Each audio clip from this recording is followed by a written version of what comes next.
Hello friends, good morning. आप लोग का हमारे चैनल श्योर सक्सेस पे हार्दिक अभिनंदन। और ये परीक्षा हो गई है। पेपर 1 की परीक्षा का जो प्रश्न है उसमें हम लोग CDP सेक्शन को एनालाइज करने वाले हैं। बिना समय गवाए इसको तेज़ी से हम लोग कर लेंगे और आप इसका आंसर आश्वस्त होकर के मिला सकते हैं। इस वजह से इसको तैयार किया जा रहा है। प्रश्न संख्या 1 कह रहा है growth in height and weight. कहता है ग्रोथ इन किस में? हाइट एंड वेट, वजन में और लंबाई में। लंबाई और वजन में वृद्धि। केवल कह रहा है ग्रोथ, वृद्धि किसका उदाहरण है? तो वृद्धि मतलब केवल कल 2 सेंटीमीटर था, आज बढ़ गया। कल 5 kg का बच्चा था, आज 10 kg का हो गया। तो ये सब क्या है? गुण में परिवर्तन बोलेंगे। भाव में परिवर्तन, ये तो भाव बिल्कुल नहीं होगा। गुण में ये गुणात्मक परिवर्तन, ये भी नहीं होगा। संज्ञानात्मक मतलब उसके ज्ञान के क्षेत्र में विस्तार, तो ये भी नहीं होगा। सही आंसर क्या हो जाएगा? मात्रा में परिवर्तन। आगे चलते हैं। As per John Piaget, preoperational stage is characterized by abilities to perform. ठीक है, इसको देखते हैं। जीन पियागे के अनुसार निम्नलिखित में कौन सी क्षमताएं पूर्व संक्रियात्मक अवस्था की विशेषता है? कह रहा है पूर्व संक्रियात्मक अवस्था की विशेषता। तो इसमें हो जाएगा पहला चॉइस संरक्षण और अमूर्त चिंतन। नेक्स्ट नकल और प्रतिवर्तिता, प्रतीकात्मक खेल और जीववाद, वर्गीकरण और क्रमबद्धता। तो राइट आंसर आपका ये हो जाएगा, प्रतीकात्मक खेल वाला हो जाएगा। बहुत छोटी अवस्था है, 2 से 7 की अवस्था है ये, तो इसमें ये नहीं होगा, ये भी नहीं होगा, यही सही आंसर हो जाएगा। ये तो हाई लेवल का है वर्गीकरण। Next, what is the primary purpose of asking? Primary purpose of asking critical thinking questions. आलोचनात्मक सोच वाले प्रश्न पूछने का प्राथमिक उद्देश्य क्या है? तो आलोचनात्मक सोच आपको जिससे उत्पन्न हो वैसी बात पूछा जा रहा है। तो इसका राइट आंसर क्या हो जाएगा? ज्ञान और समझ का आकलन करने के लिए, आकलन करने के लिए नहीं, आलोचनात्मक सोच आपको डेवलप करना है। क्रिटिकल थिंकिंग जो है, क्रिटिकल थिंकिंग डेवलप करने के लिए क्या होगा? तो ये हाई लेवल का थिंकिंग हमको लग रहा है सही है। आगे भी पढ़ लेते हैं। छात्र की जानकारी याद रखने। 9 प्रक्रियात्मक ज्ञान विकसित करने। ये प्रतिक्रियात्मक तो हो गया किसी प्रोसेस के बारे में, यहाँ सही लिखा है प्रोसीड्योर, हाँ ठीक है।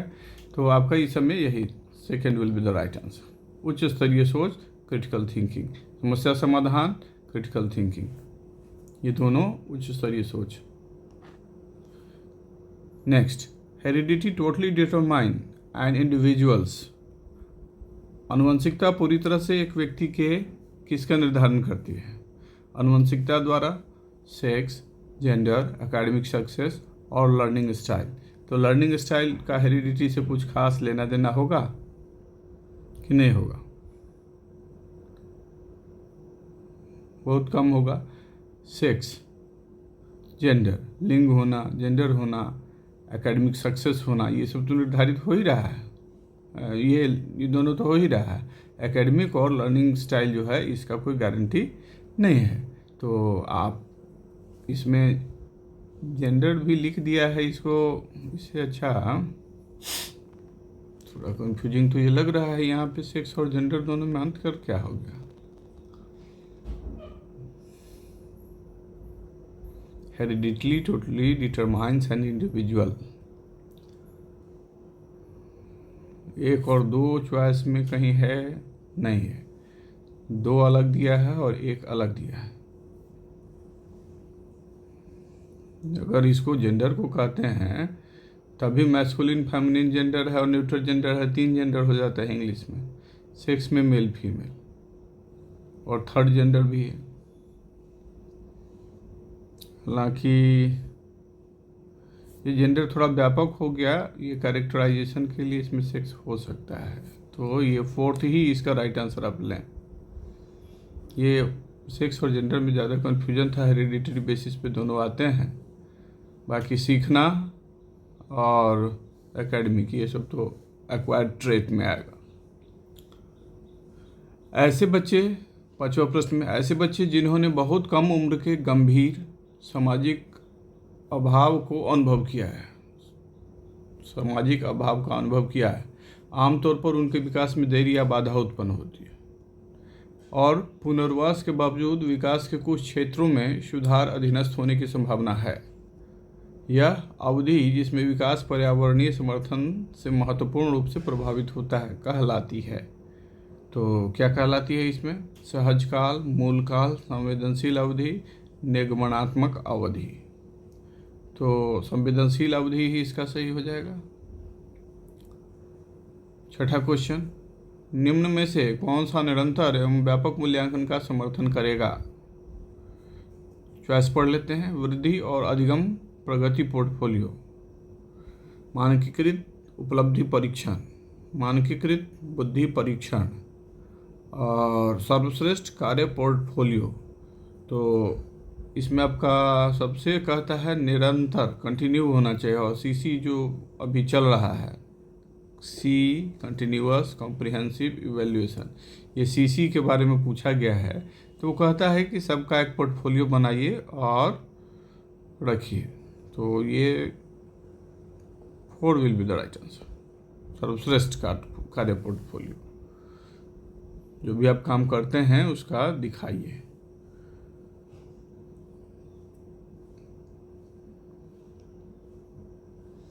नेक्स्ट 7th में कहता है लेव वाइगोत्स्की के सिद्धांत के अनुसार छात्रों के सीखने के अनुभव को बेहतर बनाने के लिए निम्नलिखित में से कौन सा एक अनुशंसित दृष्टिकोण है?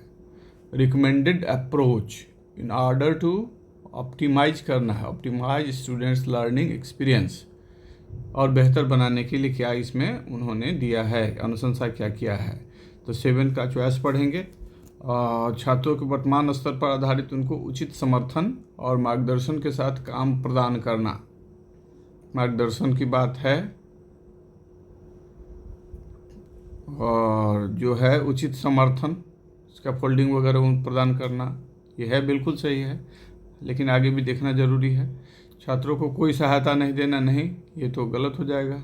सहायता देने की बात है, ऐसा काम प्रदान करना जिससे वे व्यक्तिगत रूप से पूरा कर सके, व्यक्तिगत रूप से ही कर सके, ये भी नहीं है। सहयोग की बात उन्होंने की है, मोर नॉलेजेबल अदर्स से, तो यही आंसर हो जाएगा 1। क्वेश्चन नंबर 8, शिक्षार्थी अधिगम प्रक्रिया में व्यस्त और सक्रिय रूप से शामिल महसूस करते हैं जब एक्टिव लर्नर, हमेशा लर्नर को इंगेज रखना चाहिए और उनको सक्रिय रखना चाहिए। तो ये कैसे होगा? जब अधिगम में बल, दोहराव और रटने पर होता है। आपका मेन होगा कि आप रटो उसको, तो रटने से एक्टिव तो नहीं होगा, पैसिव हो जाएगा। शिक्षार्थियों को सामाजिक भावनात्मक आवश्यकताओं की अपेक्षा की जाती है, तो ये की जाती है, लेकिन इस अपेक्षा से क्रियात्मकता उसकी क्या एक्टिविटी वो लगेगा, शामिल होगा। होल्ड पे रखते हैं अभी। और अगला है पूर्व ज्ञान को पृथक किया जाता है, नकारा जाता है। नकारने जैसी बात तो बिल्कुल नहीं होती। गतिविधियां उनके संदर्भ से संबंधित होती हैं। हाँ, जिस रेफरेंस में है उसी से संबंधित एक्टिविटी देंगे तो इन्वॉल्व हो जाएगा, शामिल हो जाएगा, तो ये राइट आंसर हो जाएगा 4। Next, according to Lev Vygotsky, children regulate their own behaviour through the, तो कह रहे हैं लेव वाइगोत्स्की के अनुसार बच्चे अपने स्वयं के व्यवहार को किस प्रकार नियमित करते हैं? आत्मवाक्य प्रयोग द्वारा, इनर स्पीच, ये तो है ही। संतुलीकरण, इक्विलिब्रिएशन, ठीक है।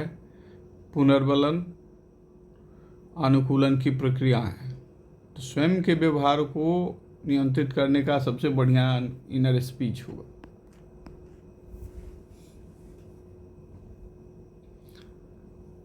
दसवां, जागृति को पता चल गया है कि उसका कुत्ता स्टडी ए गोल्डन रिट्रीवर है। जागृति has learn that her dog rusty, कुत्ते का नाम है रस्टी, और वो गोल्डन रिट्रीवर है, ठीक है। जब वह एक और कुत्ते को देखती है जो रस्टी जैसा दिखता है लेकिन एक अलग नस्ल का है, उस कुत्ते का नस्ल अलग है, गोल्डन रिट्रीवर नहीं है, तो वह उसे भी कुत्ता ही समझती है। एक कुत्ता को देखा, दूसरे कुत्ता से उसका मैच किया, समायोजन कर रही है। ठीक है, जीन पियाजे के संज्ञानात्मक विकास के अनुसार यह अवधारणा को प्रदर्शित करता है। तो ऑब्जेक्ट परमानेंस, वस्तु अस्थायित्व नहीं, उसमें वस्तु को स्थायी माना जाता है, छोटे बच्चों में होता है। यहाँ एक को देख के संरक्षण, समायोजन, अहंकेंद्रिता, बिल्कुल सही जवाब, समायोजन, एक चीज़ को दूसरी परिस्थिति में एक ज्ञान को समायोजित करना। नेक्स्ट 11, प्रतिभाशाली बच्चों के संदर्भ में निम्नलिखित में से कौन सा सही है? Which of the following correct in gifted children की बात हो रही है, प्रतिभाशाली बच्चे, गिफ्टेड चिल्ड्रन, तो कौन सा सही है? प्रतिभाशाली बच्चे निश्चित रूप से शैक्षणिक, सामाजिक, भावनात्मक सभी क्षेत्रों में उत्कृष्टता प्राप्त करते हैं। सभी क्षेत्रों में निश्चित रूप से, सफलता के और भी कई कारक होते हैं, निश्चित रूप से है, इसको देखना पड़ेगा। और कुछ आंसर को देख लेते हैं, क्वेश्चंस को। तो और चॉइस है, प्रतिभाशाली छात्र हमेशा खुद लोकप्रिय और अच्छी तरह से समायोजित होते हैं।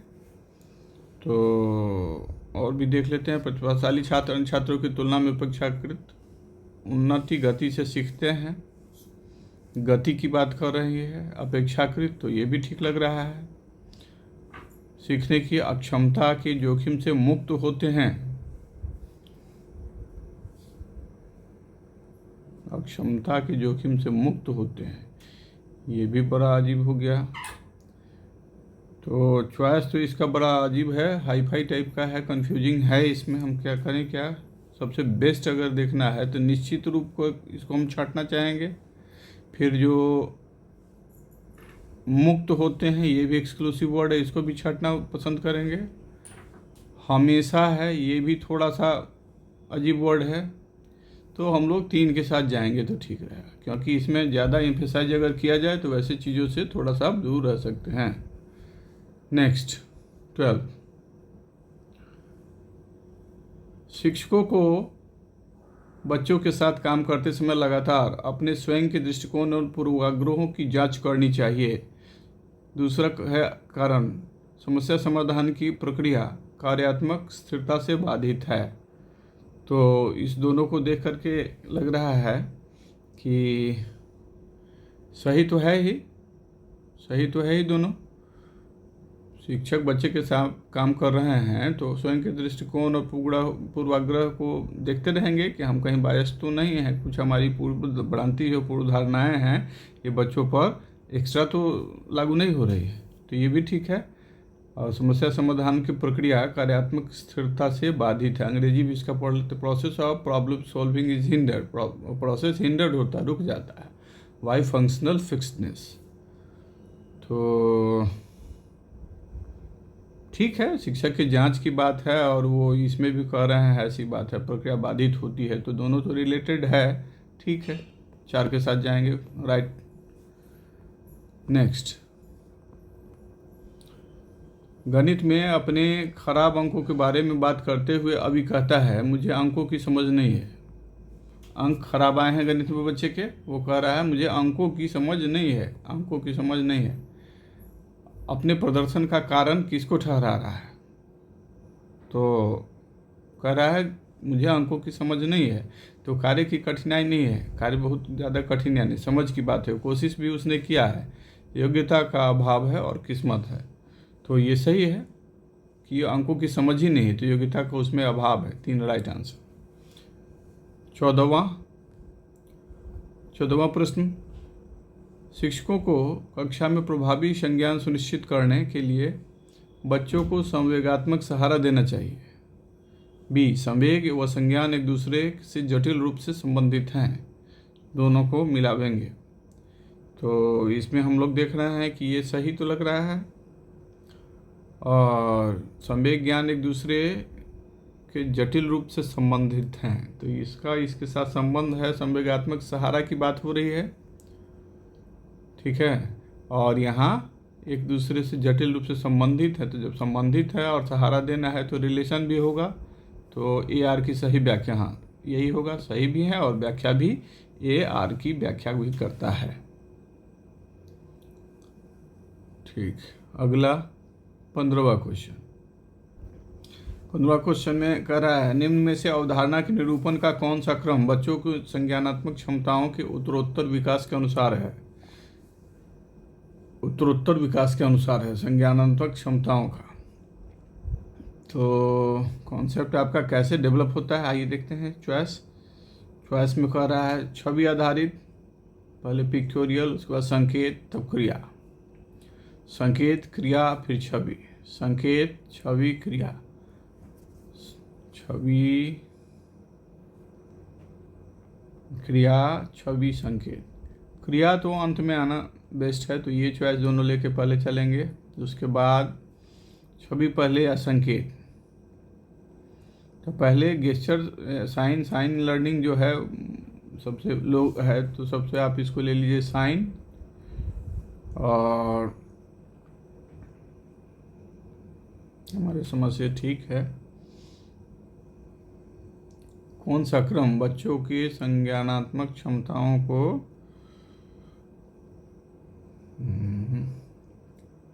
ऑर्डर कर रहा है? ऑर्डर में आप कीजिए जिसमें संज्ञानात्मक हो, कॉग्निटिव एबिलिटीज का डेवलपमेंट हो। तो संज्ञान का विस्तार जो है सो जटिल प्रक्रिया है और क्रमिक प्रक्रिया है। तो क्रिया आधारित तो पहले नहीं होगा। क्रिया से हम लेंगे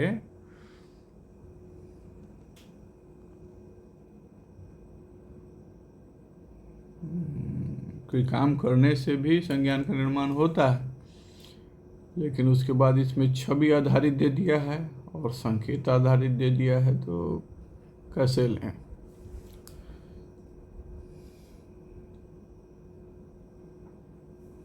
क्रिया तो है, छवि आधारित, इमेज बेस्ड, तब symbol based.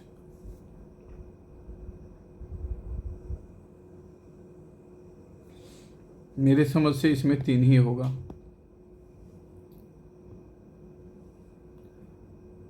Pre concept generalisation about behaviour of various genders are called. विभिन्न जेंडर के व्यवहार के बारे में पूर्वकल्पित सामान्यीकरण। ठीक है, पहले आपने जनरलाइज कर लिया है, क्या कहलाते हैं? तो प्री कॉन्सेप्ट जो हो गया, pre concept generalisation about behaviour और जेंडर से संबंधित है, तो जेंडर तो होना ही चाहिए ना। अब जेंडर पहचान होगा या भेदभाव होगा, पहले से आपका जनरलाइजेशन किया हुआ है, आप उसको बदलने को तैयार नहीं है। तो इसका सही आंसर आपको हो जाएगा रूढ़िवादिता वाला हो जाएगा, स्टीरियोटाइप पहले से है इसीलिए स्टीरियोटाइप। 17 विविध सांस्कृतिक पृष्ठभूमि से छात्रों की जरूरतों को पूरा करने के लिए कक्षा शिक्षण को सांस्कृतिक रूप से उत्तरदायी होना चाहिए। सांस्कृतिक रूप से उत्तरदायी।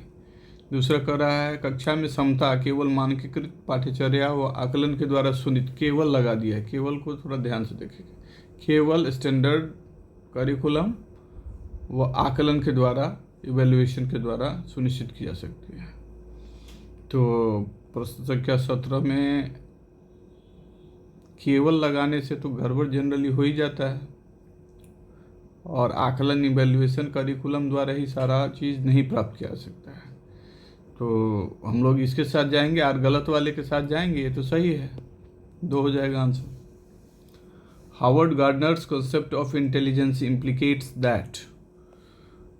गार्डनर द्वारा दी गई बुद्धि की अवधारणा का निहितार्थ है, इम्प्लीकेशंस या निहितार्थ पूछ रहा है इसमें। तो चॉइस के हिसाब से देखते हैं। अलग अलग आयामों के लोगों की अलग अलग योग्यताएं होती हैं, तो ये तो पहले ही नज़र में लग रहा है यही सही है, गार्डनर का यही है। बुद्धि केवल एक ही आयाम होता है, नो। बुद्धि केवल प्रयोगात्मक अधिगम से संबंधित है, सभी लोग दुनिया को समान रूप से समझते और संशोधित करते हैं, संसाधित करते हैं, नो। तो इसमें राइट आंसर आपका एक ही हो जाएगा। Next question, Repetitive and ritualistic behavior is an identifying characteristic of. Ritualistic है, रिपीटेटिव है, रिपीटेटिव दोहराव होगा, और रिचुअल जो होगा, रिचुअल का शुद्ध हिंदी तो यहाँ लिखा नहीं हुआ है, ठीक है, संस्कृति संबंधी बातें हैं, पढ़ते हैं। अधिगमात्मक विकलांगता की, ध्यान न्यूनता, अतिक्रियाशीलता विकार की, मस्तिष्क पक्षाघात की, श्वलीन क्रम विकार की। तो इसमें तो ठीक है, रिपीटेटिव काम करते हैं आदमी, और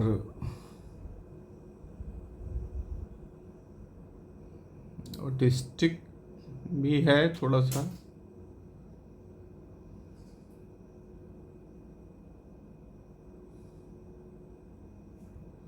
रिपीटेटिव बार बार कर रहे हैं। ऑटिस्टिक लर्निंग डिसेबिलिटी से अच्छा हाइपर, ये तो बीमारी है बिल्कुल, इसमें है थोड़ा, इस व्यवहार से, रिपीटिशन से इसका इलाज किया जा सकता है। डिसेबिलिटीज नहीं है डायरेक्ट, ठीक है, यही डाल देते हैं 4, ज़्यादा सही लग रहा है ये। क्वेश्चन 20, सामाजिक रचनावादियों के अनुसार अधिगम की प्रक्रिया के बारे में निम्न में से कौन सा कथन सही है? तो अधिगम केवल कक्षा या औपचारिक शैक्षिक विन्यास में होता है? नहीं, एक निष्क्रिय प्रक्रिया है। निष्क्रिय देखिए तो यही पहले कट जाएगा। अर्थ निर्माण की सामाजिक प्रक्रिया है, वंडरफुल लग रहा है, यही होता है। अधिगम एक व्यक्तिवादी प्रक्रिया है जो अलगाव में होता है। Learning is an individualistic process that occurs in isolation. Isolation दे करके यहाँ इसको खराब कर दिया है, तो बेस्ट आंसर आपका 3 हो जाएगा। बेस्ट आंसर को देखा जाता है ऑब्जेक्टिव। 21, निम्न में से कौन सा कथन प्रगतिशील शिक्षा में शिक्षक की भूमिका का सबसे अच्छा वर्णन करता है? शिक्षक की भूमिका का सबसे अच्छा वर्णन और प्रगतिशील शिक्षा में, तो प्रोग्रेसिव एजुकेशन की बात हो रही है, और इसको अब चॉइस हम लोग देखते हैं। शिक्षक सुविधा प्रदाता, तो ये तो बिल्कुल सही है, शिक्षक का काम सुविधा प्रदान करना है, पथ प्रदर्शन का काम है।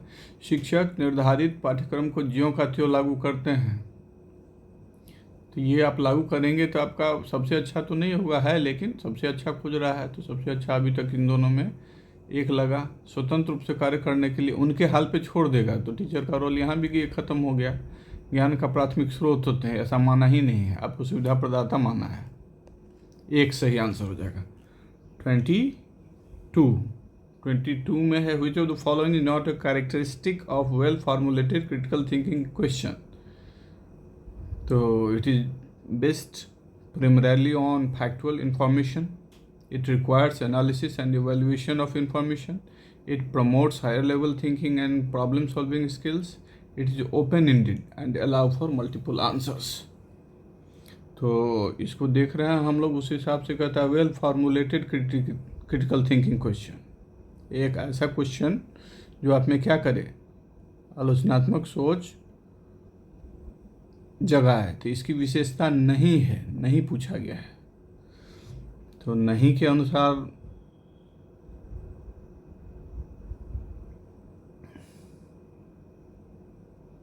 प्रश्न की विशेषता नहीं है, तो एनालिटिकल क्वेश्चन सबसे बेस्ट यही होगा।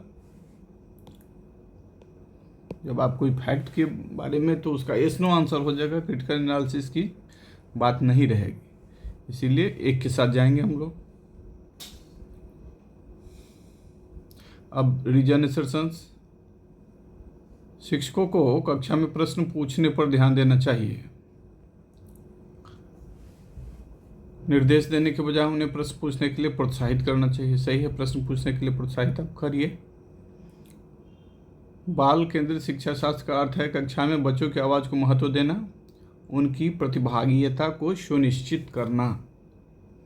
तो ये भी ठीक है, चाइल्ड सेंटर्ड में आप उसको, बच्चे को बोलने का अवसर देना है, वो पार्टिसिपेट करे, इसको सुनिश्चित करना है, तो ये भी सही, ये भी सही।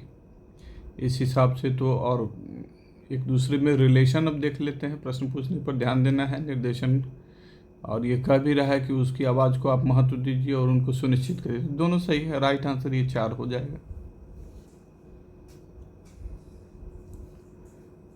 24वां प्रश्न, एक समावेशी कक्षा में सभी बच्चों की कक्षा की गतिविधियों तक पहुंच है और मैं कक्षा की क्रिया में शामिल है। समावेशी कक्षा इंक्लूसिव क्लासरूम है, उसमें क्या है? तो ये भी ठीक है, शामिल तो उसको करना है, गतिविधियों तक पहुंच है और क्रियाशीलता में शामिल है। विशेष बच्चों को जरूरतमंद और आश्रित के रूप में देखा जाता है। आश्रित वर्ड यहाँ गलत, जरूरतमंद पे ध्यान देंगे लेकिन आश्रित तो नहीं माना जाता है। सभी बच्चे समान पाठ्यचर्या का पालन करते हैं, ये करते हैं, और समान शिक्षा शास्त्र नहीं, यहाँ थोड़ा सा उनके लिए अलग अलग चेंजेस किया जाता है। पढ़ाया जाता है एक ही सिलेबस, लेकिन यहाँ उनके लिए पेडागोगी थोड़ा थोड़ा अलग यूज़ कर लेते हैं। विशेष बच्चे हमेशा अपने पाठ्यचर्या पर काम करते हैं। नहीं, विशेष विशेष की बात तो है नहीं सामान्य समावेशी में, तो आपका यही आंसर हो जाएगा। 24 का एक वाला आंसर ही डालिए। सबको, सबका साथ सबका विकास, ऐसी आधारित बातें हैं इसमें। 25th, children with learning difficulty typically, ठीक है, जिसमें सीखने की अक्षमता है, कठिनाई है, ऐसे बच्चे के बारे में सवाल है। अपनी भावनाओं को नियंत्रित करने की समस्या होती है। एक जैसे दिखने वाले अक्षर और वर्ण को लेकर भ्रम होता है। ये एक जैसा दिखने वाला अक्षर और वर्ण को लेकर भ्रम होता है, तो बच्चे के सीखने में अक्षमता है, तो ये बात भी ठीक है कि ये तो होता है, ये भी समस्या है। चलिए देखते हैं, ये भी है, ये भी है। मानक बुद्धि परीक्षण के माध्यम से निदानित बहुत कम बुद्धि लब्धि होती है। अक्षमता है तो बहुत कम, कितनी, ये तो ठीक नहीं है, लेकिन होती है, कम होती है, बहुत कम नहीं तो कम तो होती है थोड़ी सी। नज़र कमज़ोर होने के कारण पढ़ने में परेशानी होती है। बहुत अच्छा क्वेश्चन है, सारी चीज़ें उसमें कोई ना कोई अक्षमता का कारण भी दिया हुआ है, लेकिन ये हो गया केवल नज़र वाले बच्चे, ये बुद्धि पे हो गया। हम अब दूसरी तरह से देखेंगे, नज़र पे हो गया दृष्टिबाधित, ये आईक्यू में कम हो गया, ये स्पेशल टाइप का पढ़ने में रीडिंग डिसऑर्डर हो गया एक तरह से मान लीजिए, या क्रम का दोष जो होता है सो हो गया। तो ये स्पेशलाइज्ड, ये तीनों हो गया, और आमतौर पर लिखा है इसीलिए इसके साथ जाइए 1 के साथ। अपनी भावनाओं को, लेकिन भावनाओं से सीखने की बात नहीं होगी, सीखने की अक्षमता है, सीखने की अक्षमता में भावनाओं को यहाँ हटा दीजिए अभी आप, तो ये गलत हो जाएगा। बुद्धि परीक्षण, ये यहाँ पढ़ना सीखेगा, तो ये प्रॉब्लम आएगी। 2 सही आंसर इसका हो जाएगा, क्योंकि अक्षमता सीखने की है तो पढ़ना शुरू करेगा, उसमें भ्रम है, इस वजह से वो सीखने का प्रॉब्लम आएगा, इनकॉम्पिटेंसी उसकी बनी रहेगी। तो मोस्ट होपफुल आंसर यही इसका हो जाएगा, सबसे सटीक। ये सब विशेष प्रकार के विकार हैं, और ये भावनात्मक डिसऑर्डर है, वो संवेगिक अस्थिरता की बात करता है, तो इसीलिए सही आंसर इसका 2 ही होगा। 26वां प्रश्न, जब कुछ बच्चे 12 महीने की उम्र में बड़बड़ाना, 12 महीने में बड़बड़ाएगा और 2 शब्द का वाक्य बोलना शुरू कर देते हैं, अन्य 20 महीने की उम्र तक ऐसा नहीं करते। ठीक है, 2 तरह के ग्रुप के बच्चे लिया है, एक में ये 12 में होते हैं और दूसरे में 20 महीने में। विकासात्मक प्रतिमान केवल सांकेतिक है और व्यक्तिगत बच्चों का विकास काफ़ी भिन्न हो सकता है, तो इन दोनों को देख करके और आपको अरेंज करना है। ये और दोनों सही है, दोनों गलत है, तो दोनों सही भी है और व्याख्या भी करता है। ये कंपैरिजन है 2 ग्रुप का, और विकास प्रतिमान का कोई सही नहीं है कि यही होगा, तो सांकेतिक है और हर बच्चे में भिन्न भिन्न होता है, तो 12 और 20 कोई ऐसा चेंज प्रॉब्लम नहीं है। ठीक है, 4 ही सही हो जाएगा। 27वां, which pedagogical approach would be adopted by teachers who firmly believe in constructivism to teach concepts of floating and sinking of class 5 children।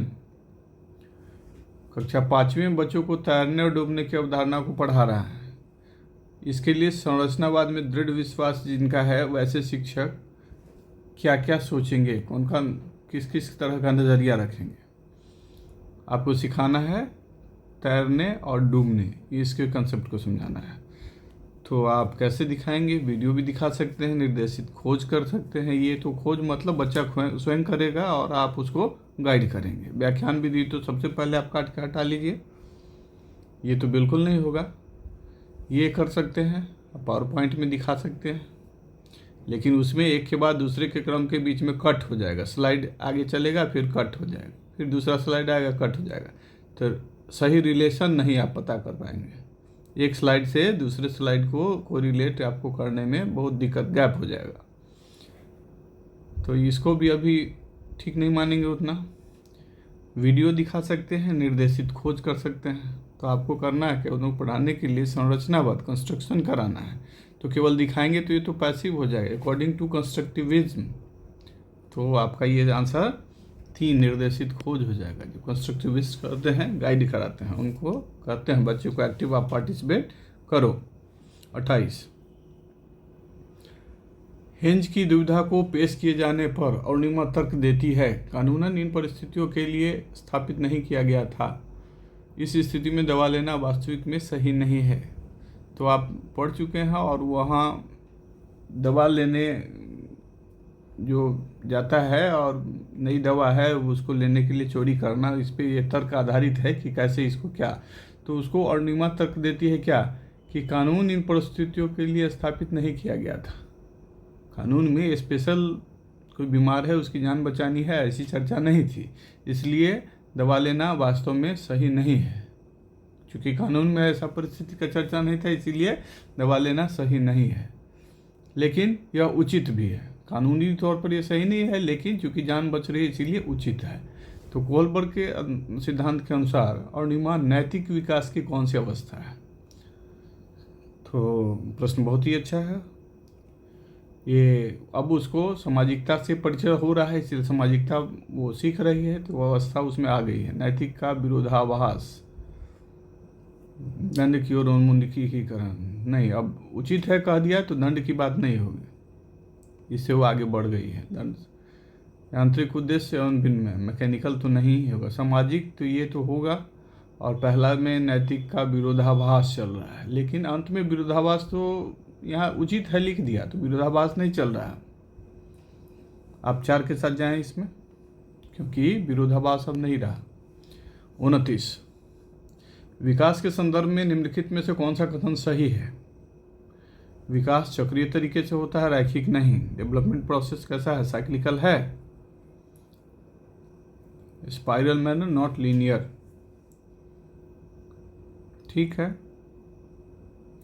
और विकास विशिष्ट से सामान्य की ओर बढ़ता है, ये तो नहीं है। विकास के विभिन्न पहलू एक दूसरे से स्वतंत्र होते हैं, हो भी सकते हैं, लेकिन सामान्यतः कोरिलेटेड होते हैं। विकास एक असतत प्रक्रिया है। असतत तो बिल्कुल नहीं है, ये भी उल्टा है, ठीक ही है। एक दूसरे से स्वतंत्र होते हैं, ये ठीक नहीं है, क्योंकि कोई ना कोई रिलेशन होता है, कहीं ना कहीं कोई रिलेशन होता है, और विकास के लिए कई चीज़ का संगठन जरूरी है। तो ये आपका उतना सही नहीं है। 29 का आप एक के साथ ही जाएं। 30, निम्नलिखित में से कौन सी सार्थक सीखने के लिए एक प्रभावी स्मृति तकनीक नहीं है? यहाँ वर्ड नहीं को सही से देखा जाए तो कहता है which of the following is not an effective memory technique. Effective memory technique meaningful learning के लिए कौन सी नहीं है? तो नेमोनिक्स, इफेक्टिव विस्तृत दोहराव, बार बार उसका अभ्यास दोहराव, संकल्पना चित्रण कंसेप्ट मैपिंग और रोट रिहर्सल। इफेक्टिव नहीं है, नहीं पे ध्यान देना है। हाँ, तो नहीं के लिए रटना दोहराना कोई इफेक्टिव नहीं है, वो तो यही हो जाएगा, नहीं है, नहीं ढूंढना है। ये कॉन्सेप्ट वाला पार्ट है तो पॉजिटिव है। रिहर्सल करना है इलेबोरेटिव, ये भी आप दोहरा रहे हैं लेकिन पूरा एक तरह से उसको समग्रता के साथ कर रहे हैं, तो ये भी ठीक है। अब 4 के साथ जाइए, इसमें 4 will be the right answer. तो अब आपका ये पार्ट ख़त्म होता है इसके एनालिसिस। आपको बहुत बहुत हमारे साथ जुड़े रहने के लिए धन्यवाद। उम्मीद है अगर इसे आपको थोड़ा भी पॉजिटिव लगा हो तो एक लाइक, सब्सक्रिप्शन, ये सब तो हमारा हक होता है। धन्यवाद। और अगर आप सब्सक्राइब कर लेंगे तो आगे हम जो भी मटेरियल डालेंगे वो आप तक पहुंच जाएगा। और कमेंट में अगर आपको कुछ विशेष टॉपिक पे इच्छा हो कि उस पर कुछ हम बनाएं मटेरियल कंटेंट, तो आप ज़रूर लिखेंगे, बहुत स्वागत रहेगा। तो धन्यवाद। इसी के साथ